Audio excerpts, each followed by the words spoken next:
Hello everyone, I'm Mike Kenichi and welcome to Hometown Heroes.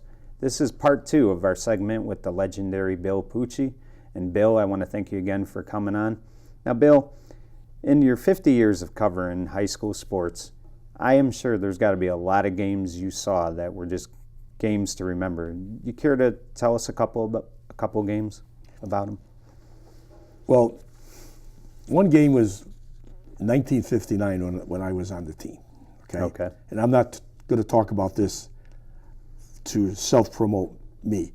Right. I'm going to talk about it because there's an ironic ending to this game and another game when my brother Jim played.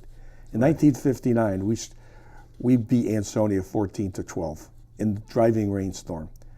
Okay. The extra points that were the difference in the game were scored when we threw a pass into the end zone and it got tipped by an Ansonia defender and into the hands of my teammate Joe Rossetti. That made it 14-0. Ansonia battled back, and they made it 14-12, but we held on for a 14-12 win. Right. The head cheerleader of Derby at that time was Linda Ezzo. Okay. Okay. Now you got to remember that name, Linda Ezzo. Yeah. Okay. In 1980, my brother Jim played quarterback for Derby, and in a driving rainstorm at Ryan Field, as it was called then, right? They lost 14-12 to Ansonia. Now it's 14-12 in 1959, 14-12 in 1980. Yeah. And how they lost was in the fourth quarter, a Derby player tipped the ball up into the air and into the back of the end zone, and Gordon Hotchkiss caught it for the 14th point in winning margin, right? Right. The head cheerleader of Ansonia was Lisa Abate. Okay. The daughter of Linda Ezzo. Oh my God, are you you believe serious? all those Wow. ironic things between the two stories? Right, and the same score? Oh my God. Right, unbelievable, right? Now here's one that's close to that, okay? Yeah. In 1948, Derby Shelton played on Thanksgiving. Red Larson from Shelton booted a field goal, okay? For Shelton that beat Derby 10-7, okay? People, the old timers in Derby still say the field goal wasn't good, but that's sour grapes. You know, I wasn't there. I don't know. 48. I was 5 years old. Right. Right. Freddie Palmieri played for Derby. Okay. Yeah. Well, he had a son named Tommy who played on Derby's 1972 undefeated 10-0 team. Right. Well, they played Shelton at Lafayette Field, and the score was 10-8. Shelton was leading 8-7, and Lou DiFilippo sends out Billy Gonzalez, the kicker. And Billy Gonzalez says, with his little tone that he used, "Didn't no touch it down. Why do I got to kick?" He says, "Because if you kick," he says, "and you make it, we'll win the game. It'll be, So he says, "Okay." So as he was going out onto the field, Lou yelled out, because I was standing on the field right next to him. He yelled out, "And if you miss, keep running back to Derby." That's a true story. Really? Yeah. Wow, that is unbelievable. That's Vinny Greco or any of those guys that you see, right? And but he kicked it with 33 seconds to go, and Derby wins the game 10-8. Now, there's two ironic situations: 1959 and 80, 48 and 72, right? Yeah. Unbelievable. Like the old saying goes, if you ignore history, it has a tendency to repeat itself. It's the truth. Yeah, it definitely does. Yep. Everybody remembers the 1969 Seymour Derby game. I've heard a lot of stories about that. 18-0 deficit. Derby comes back and wins 28-18. Yeah. Right? Mark Allen was the greatest quarterback.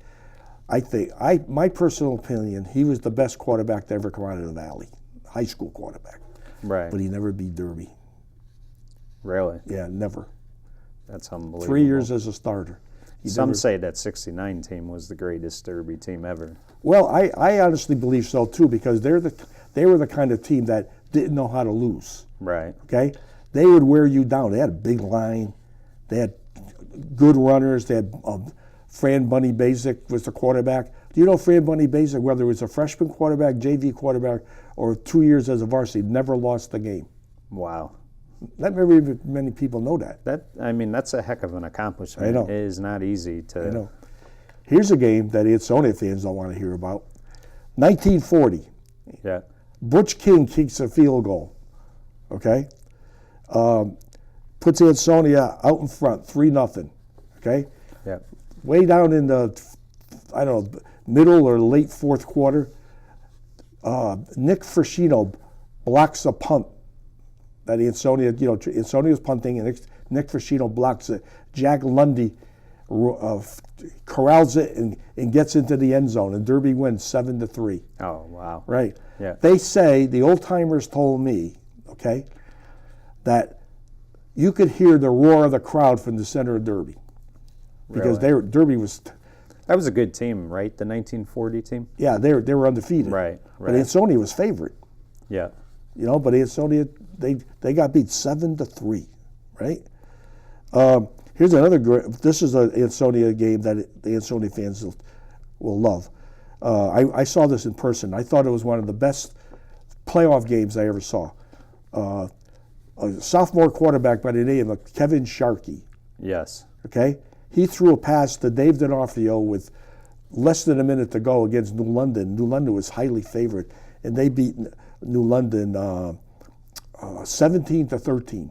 This was way back in 1988. You know what I think I remember about that game, too, is a lot of the Ansonia people were leaving the game. They had thought the game was over. Yeah, a lot that's of them true. were exiting, and then I think Sharkey was getting hit just as he threw the ball. Right. And D'Onofrio Well, caught it. D'Onofrio made a great move on the sidelines and He was a great receiver. jocked the guy that was covering him, and he was a great baseball player too, Yeah. Dave.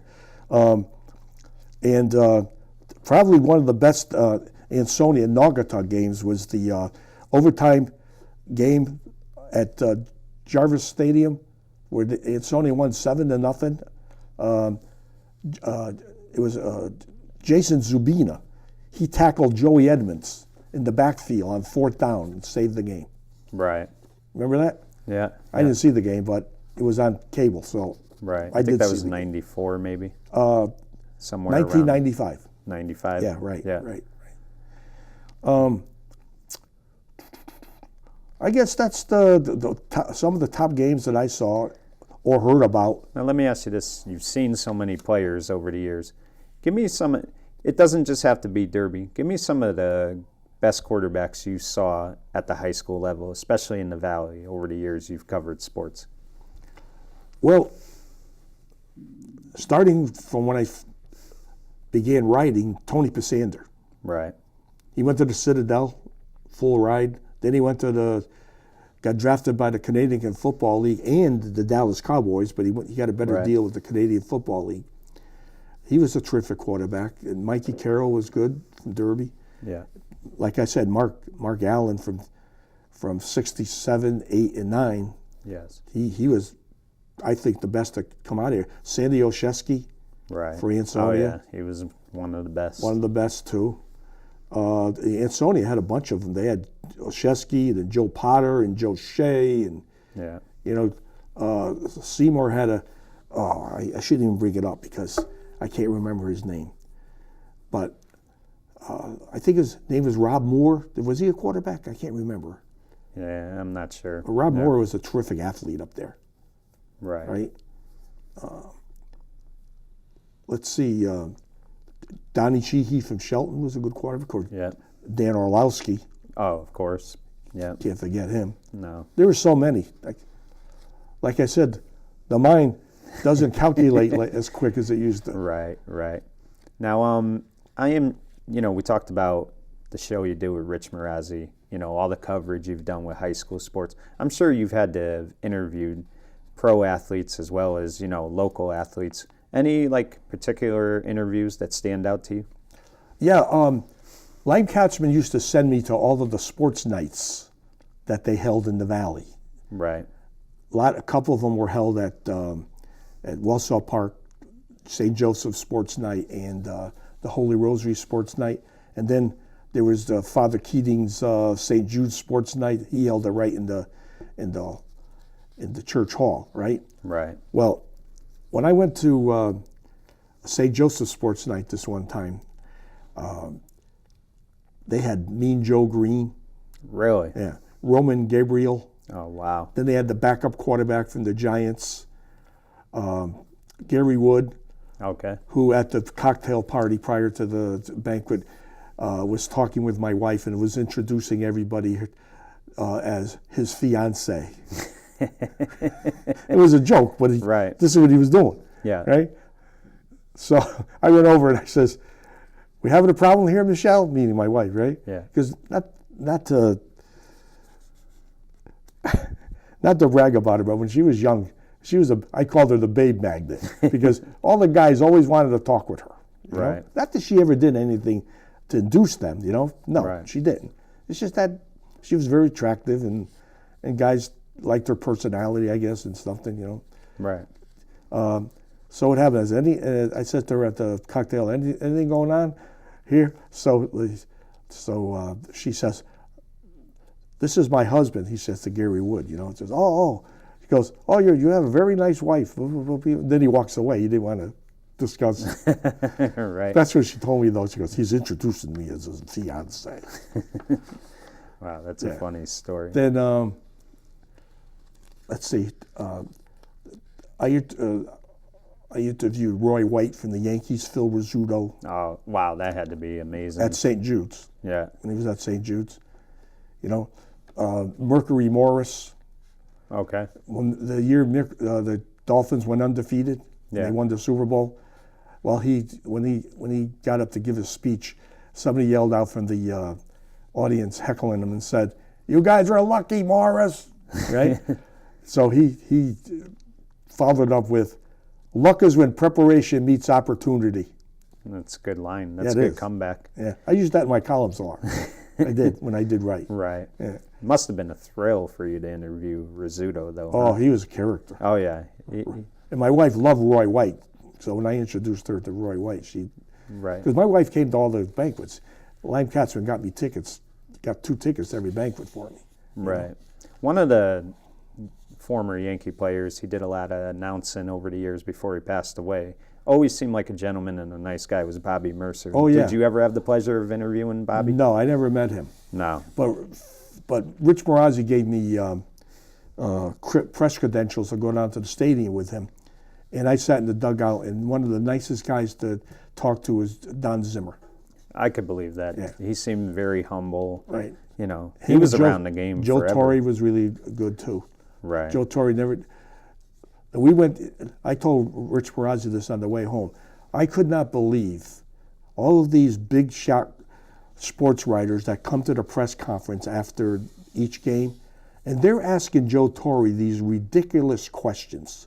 I says, if I was a reporter asking those questions, I'd be ashamed of myself. I mean, I only covered high school sports, you know, Right. and I never asked foolish questions like they did. They were asking obvious questions. Yeah, they do that a lot, Oh, unfortunately. It annoys me. It really does. You know, I mean, why they do it, I have no idea. But, Yeah. I mean, that's the press. The press, one thing about the They press, sensationalize everything yeah, today. they try to find, you know, a big-time story. As far as the Yankees, you know, and talking about broadcasting and stuff like that, I'm a Yankee fan, but I've never been a fan of John Sterling's, you know, shtick and stuff like that, or Michael Kay. I mean, what do you think about the two of them as far as announcers go? Well, as far as John Sterling goes, he puts himself in the jackpot because he doesn't realize he's on the radio. Yeah, He doesn't have to make the call right away. yeah, He can wait till the play is completely over, then say something about it. Like when he goes, "It is high, it is long, it is gone," or whatever he does, right? yeah. Sometimes it's caught at the wall. A lot of times. A lot of it can times. drive you nuts when Right. you're driving in the car. You know he has triplets? Yes, yeah, Yeah. I do know that. So yeah. somebody says to him, "What are you going to name him?" "High, long, and gone." That's true. That is a good one. Yeah, though. well, That is. That was on one of the Yankee telecasts when he got the. As far as Michael Kay goes, I don't like him as a play-by-play guy. No. He's very negative. Who the heck cares if he's only 3 for 24 in over the last 5 games? You don't need to know that. Who cares? Right. There's no bearing at all on the game. But he is very good on his radio show that he has, and he is very good on center stage. Right. I always thought his best work, though, was when he was the locker room reporter for the Yankees. I thought he did a good job, with interviews and stuff like that. Yeah, he did well I just with it. think play-by-play, like, No, he's just, he tries too much to make the game about him, and you can't. And the same with Sterling. You can't do that. You got to make it about Sterling's got to be painting a picture, and Kay's just got to call the action. That's the way I, view it. Any others that you've interviewed that, like, is there a favorite column, I should ask, that you did for Pucci's pen where you say, I nailed it there, it was a great column? Well, my favorite column was at the end of the football season. I have what they call the Pucci's Pen postseason football awards. Right. I love doing that. Yeah, column. that was a good I love column. doing that column. Yeah. And I used to get like the quote of the year, the coach of the, all that kind of things, Right. And one of the quotes I wanted to put in the paper, but I just didn't do it, is that going into a game, the Ansonia-Torrington game, about, maybe 5 or 6 years ago, Yeah. Torrington was bragging in the Waterbury Republican how they're going to go down to Jarvis Stadium and they're going to break Ansonia's unbeaten streak, right? Right. So they come down on the field, okay? And I swear to God, because I went to the game. It was a game played on a Thursday where everybody was going to swing. Right. And Ansonia's, with self-confidence, they're just doing their warm-ups and stuff, not bothering anybody. And Torrington's, really beefing it up with their voices and, trying to almost intimidate Ansonia, which you can't do. No. You don't intimidate It's one Ansonia. thing you never did with them. No, you couldn't. They don't listen to any of that stuff. So what happens is a coach told me after the game, because Ansonia beat them 38-13 or something like that, right? So this coach, and I'm not going to mention his name, but it's really funny the way he said it. He goes, yeah, Torrington, they were all jacked up for the game, right? But as soon as they saw the blue, they soiled their pants. But he didn't say it that way. Right. He said it worse. Yeah. Right? Mm-hmm. That's the G rating. Right? But I wanted to put that in the paper, but I kind of ran it past a couple of people, and they said, no, I don't think you should do that. So no, you probably wouldn't be working. No, that's for sure. So, but I love that column, and I like the column where I got a lot of comments on the column where I wrote where the rivalry should not thwart regionalization. Meaning Ansonia and Derby, they were talking about regionalizing into one school. I still think they should do it. Oh, you do? I really do. See, I don't know if I like that idea. Why do you think? If you look at it from a sports angle, the old Blues and the old Crimson Red Raiders, they don't like that. But as far as academics, as far as help from the state, the taxes would go down, because it'd be like you get a lot of money, from the state for regionalization. Right. Look at Amity, Orange, Woodbridge, and Bethany. They get a lot of money from the state. Right. And those people got that live in those towns. They probably could be self-sufficient, but they get the money because of regionalization. It's very important. But as a longtime Derby fan, Derby player, would that bother you a little, though, to be regionalizing with a school that you've had such a rivalry with for so many years? Well, the thing is that now that I'm 71 years old, it doesn't affect me that much. Right. I'd rather see the kids get what they deserve to get. Okay. Yeah. I don't think the Ansonia Derby game is what it used to be, because Ansonia wins all the time. Right. Same thing with the Derby Shelton game. I don't know if we'll ever beat Shelton again. Oh, I hope so. I hope would so like too. To see it. But they've got so many great athletes. They got so many. When they line up on Thanksgiving, they got 80 guys going from one end of the sideline to the other. Right. And that don't include the freshmen. They're very well coached. Shelton. Yeah, very well coached, and they got a lot of good athletes. Right. And they got a good team coming back this year. I will say this, though. In the last few years I've watched Derby, I really think, if nothing else, they're playing football the way Derby used to play it. Finally, I think George is doing a good job. George is doing a very good job. You know, and that's the main thing. George wants to win. Yes. And he's not going to make any excuses. George if he French loses, works he's very going to blame hard him. at what he does. Yes. Okay, and he doesn't make excuses, and he gives them a very good opportunity to win. Right. Okay, and this year he's probably going to have his best team in years this year. Yeah, it looks like it'll be a good class. everybody says, they are losing Krieger, and Yeah. that's a tough But loss. that's They're just one losing guy. Slowick. I mean, he's Yeah. a good player. Yeah, right. Slowick, Krieger, Yeah. Eliason, and Yeah. a couple others. Which is a good segue right now. The thing that I think stands out the most to me about you, especially with Derby sports, is the Albarella Banquet / Derby Football Club, which you've basically done now for well over 45 years.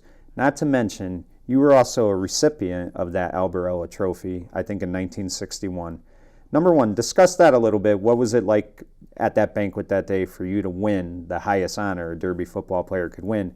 And what has made you, to this day, at 71 years old, continue to run this program, this banquet? In 1961, the only trophy that was given out at the Albarella Banquet was the Albarella Trophy. Right, Then the following year, they had the JV award named after Leo Everian. right, So those were the only two awards. But when I received it, I was the only recipient of any kind of an award. Okay, right, it was a terrific honor to receive that, and you don't appreciate it until after a few years. right. You know, when you see all these other great players Winning it. it, and you know you're in the same category with them as far as winning the award, not necessarily as good as them on the field. You know. Right, But what a lot of things, what a lot of parents don't realize, and sometimes they question who wins and who loses it and all this. Yeah, there's really no losers, only a winner. Right? Is that the award is given to the outstanding player on the field. In other words, the best right, player. But he also has got to have the qualities of sportsmanship and citizenship. Now, down through the years, there's been a lot of players that were great on the field, right, but they broke team rules at times. Who was caught smoking? Who was, you know what I mean, that kind of thing. I mean, in those days, that was big to the coaches. Today, I don't know how it works. I don't know what kind of team rules a lot of the coaches have. I know Coach Brockett up in Sony, he's real strict with his boys. French is real strict. Jeff Roy, I heard, is real strict.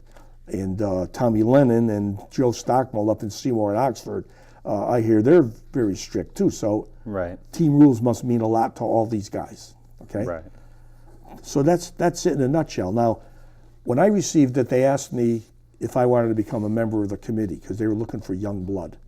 yeah, So I became a member. Okay. And as the years went on, they asked Mike Lombardi, they asked Charlie DeCenzo before he became a coach. They asked Gene Biondi. right, Can't remember anybody else after that, you know. right, So we got a lot of young blood after that, and actually a couple of guys who didn't even win the trophy got asked, but they were former football players, so they were very interested. right, And I became a member at 61, and I took a hiatus from 1989 to 1995. okay, Okay, and then in 1996, when the Albarella committee went out of, they just disbanded, I believe, in '93 or '94. They asked me to come back because they didn't know how to run the banquet, and they knew that I ran the banquet almost every year, you know. yeah. So I came back, and the rest is history. I've been there ever since. 20 years now as Derby, president. Now it's the Derby Football Club. Right. Now let me ask you this. I mean, you know, 71 isn't even old anymore. Nowadays it's young, but it still takes a toll. You still got to go out and get ads. You still got to go out and do all this stuff. What motivates you to keep doing it? Passion. Passion. I have passion for three things, okay? Yeah. I have passion for my family. I always wanted to be the best father and best provider I can be, best husband I can be. Right. Okay, with Father's Day coming up, I know this won't be shown then, but my kids got already made plans to take me out for Father's Day, you know. Yeah. The second thing I have passion for is the Red Raiders. Yeah. Okay, and I don't know why, but once I became a Red Raider, it's just like even though I lived in Ansonia for the last 35, 40 years, my heart is still across the river. Right. You know, and I'm not ashamed to say it. Right? No, you shouldn't be. I root for all the Valley teams. Even when I was a writer, I root for all the Valley teams, except when they play Derby. Right. Okay, I don't think that's not asking too much, right? Right. To accept. Oh, yeah. Okay? And the third thing is I had passion for writing. I always wanted to be a full-time writer like my son. I was teasing that, you got my job, you know? But it never paid enough to pay the bills. Right. See, my son's single, so he could afford to live on the money he lives on, you know, that kind of thing. Right. So I would say passion. Can I tell you a quick story about one of the committee meetings that we had? Sure. This is funny. I'm the only officer in the club. Right. I'm the president, treasurer, secretary. And the reason why is because I'm in charge of the checkbook because I'm the president. We don't need a secretary to take minutes because we have an itinerary for every meeting. You came to the meetings, you know. Right. Right? And so this one lady questioned why there's no other officer but me. So I says to her, Mrs. So-and-so, I got to ask you a question. When your son is done playing, are you going to still be on the committee? So she looks at me and she goes, probably not. So, well, then you answered your question. Right. You answered your own question. I says, I don't have kids on the football team. Right. Right? I says, but I have the passion and the whatever else it takes to stay on as a member. Right. So she goes, yeah, you have a good point. You have a good point, you know. And on my itinerary, I always put at the top of the list financial report. And the reason why I do that is because I don't want anybody to think that because I'm in charge of the checkbook, that I'm going to dip my hand in there and do something for myself with it. Right. Take a vacation or right? Because there's thousands of dollars in there, you know. Not when I say thousands, a few thousand, you know. Yeah. Plus the scholarships, another few thousand. So I always want to make it known to all my members that come on, and I have some great members. I mean, I got Mrs. Krieger's been there for 7 years. Lori McCormick, she's been there since I became a member, I think. Right. You know, in 93, I think she's been there. Right. And she had kids on the team, but when her kids, once her kids graduated, she still stood by and helped me. Right. You know, Mrs. Bartone is so great. You know, Corey Bartone. Right. Mrs. I got mostly all women. Right. Mrs. DiMartino. Yeah. Right. And Mrs. Elias and Mrs. Morrow. Those are the most current ones, right? Now, one final thing before we go. Years from now, what do you want people to remember Bill Pucci about the most? If you could just pick one thing, what would it be? That I was a good father. That's a great answer. Well, Bill, I want to thank you for coming on today. You were a great guest, and you've done so many things with Derby and with Valley Athletics and the community and everything, and I really do appreciate you being on. It was a pleasure to be here. Thank you. 50 years of covering high school sports, covering the New York Yankees, covering the Derby Albarella Banquet and Football Club. The list goes on. And the one thing about Bill Pucci is he's not in it for himself. He's in it for the kids and for the town that he loves, which is Derby. You know, the word legend has been used a lot in life. You could dust off that word for Bill Pucci. For Mike Kenichi, this is Hometown Heroes. Goodbye, everyone.